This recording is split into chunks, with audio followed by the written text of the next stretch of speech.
Haleluya, selamat pagi dan salam sejahtera di dalam kasih Tuhan kita Yesus Kristus. Kita patut bersyukur kepada Tuhan kalau pagi hari ini kita boleh bertemu kembali, berjumpa kembali di dalam anugerah-Nya. Tuhan masih memperkenankan setiap kita boleh ada sebagaimana kita ada. Itu sebabnya pagi hari ini mari kita menyediakan hati kita, menyediakan diri kita untuk bersama-sama kita mendengarkan firman Tuhan. Mari kita berdoa. Bapa Sorgawi, Bapa di dalam nama Tuhan kami Yesus Kristus, kami bersyukur untuk kesempatan yang Tuhan anugerahkan bagi setiap kami. Pagi ini bersama-sama kami mau mendengarkan firman-Mu. Berkati kami semua, urapi kami semua, agar kami dapat mengerti dan memahami bagian firman Tuhan di dalam setiap kehidupan kami. Kami serahkan semua dalam tangan Tuhan. Dalam nama Tuhan kami Yesus Kristus kami berdoa. Haleluya. Amin.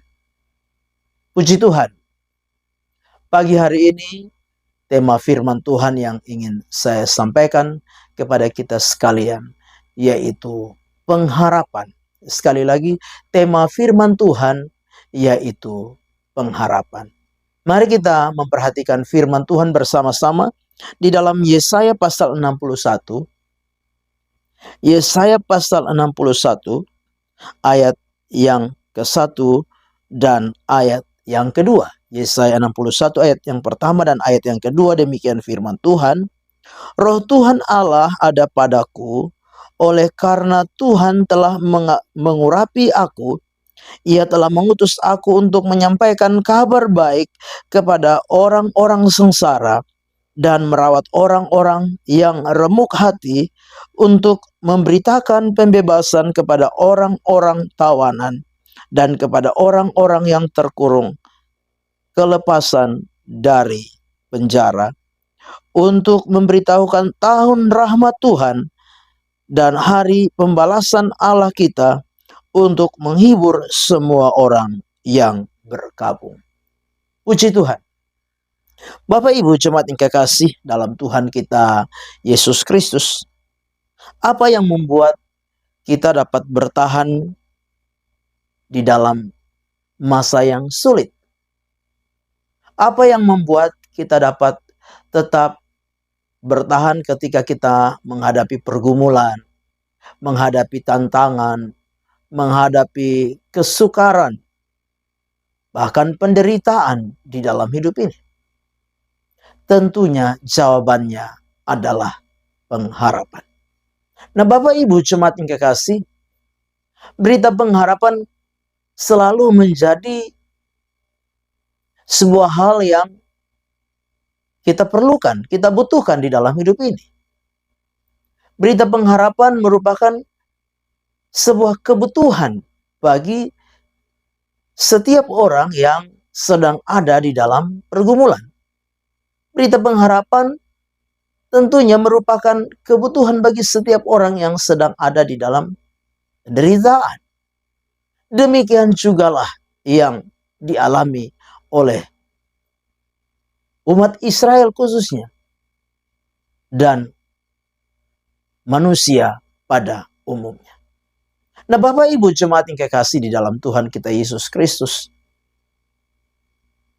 lewat kebenaran firman Tuhan di dalam Yesaya 61 ini kita dapat memperhatikan, kita dapat melihat bagaimana sebuah berita pengharapan yang disampaikan oleh Nabi Yesaya kepada umat Tuhan, kepada orang-orang Israel yang ada di dalam pembuangan.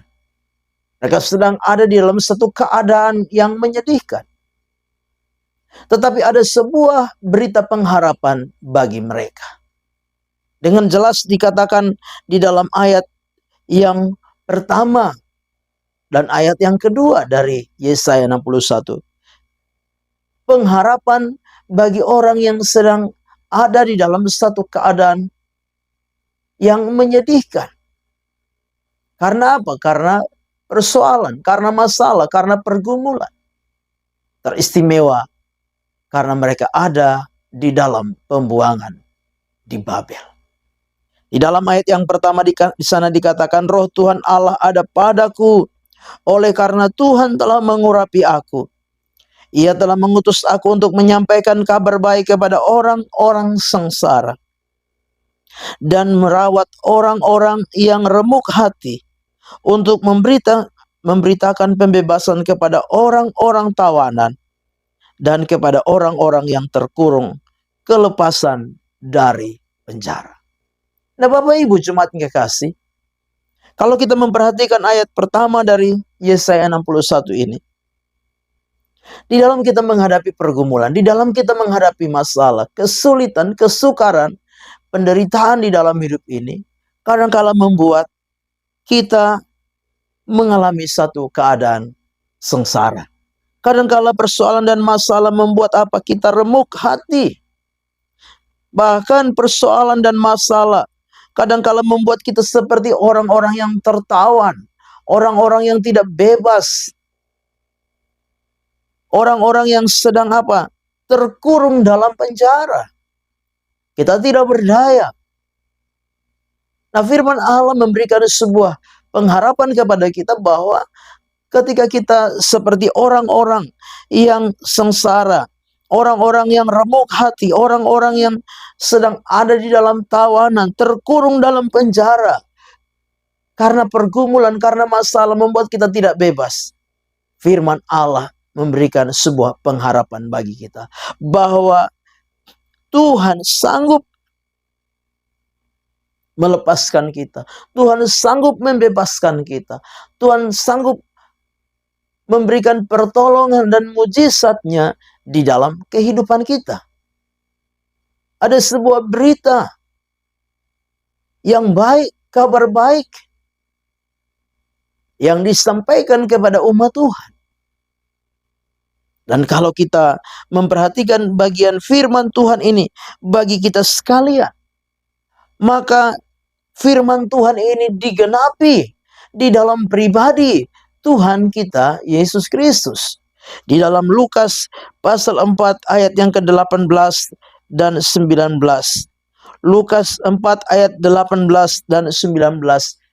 Ketika Yesus berdiri dan menyampaikan hal ini, ketika dia mengajar dalam bait Allah, dia berkata, pada hari ini genaplah apa yang disampaikan oleh Nabi Yesaya.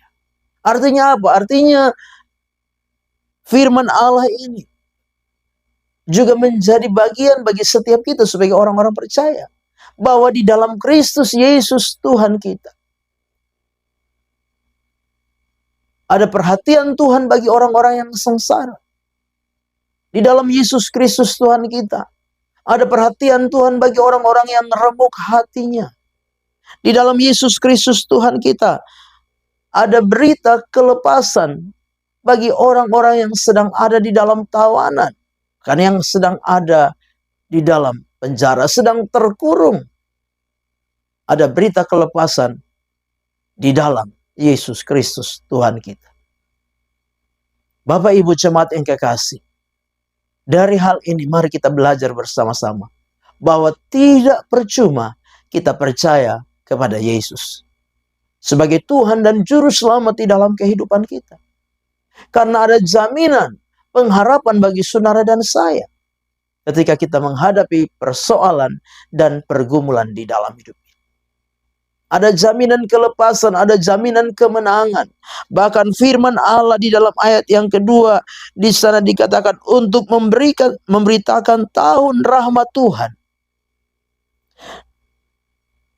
dan hari pembalasan Allah kita untuk menghibur semua orang yang berkabung.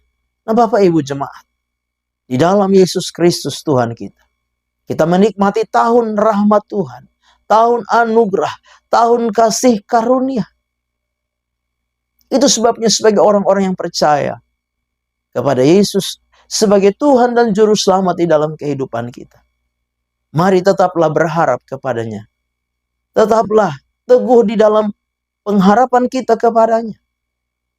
Karena kita percaya apapun keadaan, apapun kondisi, situasi, sesulit apapun yang kita hadapi dalam hidup ini, ada anugerah Allah, ada tahun rahmat Tuhan, ada kasih karunia Tuhan yang menjadi bagian bagi setiap kita sebagai orang-orang percaya. Ada rahmat-Nya yang besar, ada kasih karunia-Nya yang tidak pernah berkesudahan akan setiap kita nikmati di dalam kehidupan ini.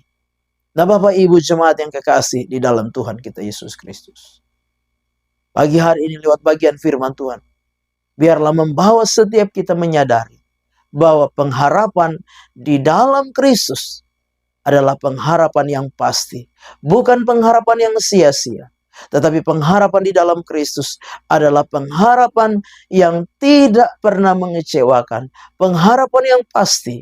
Karena di dalam Yesus Kristus Tuhan kita percaya ada pertolongan, ada kemenangan, ada jawaban atas doa-doa kita, ada kelepasan atas setiap persoalan dan pergumulan di dalam hidup kita. Tuhan Yesus sendiri berkata di dalam Matius 11 ayat yang ke-28. Marilah kepadaku kamu sekalian yang berletih lesu dan berbeban berat.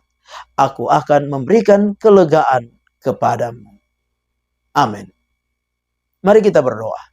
Bapa di dalam surga, di dalam nama Tuhan kami Yesus Kristus, kami bersyukur untuk firman Tuhan yang sudah kami dengar pagi hari ini.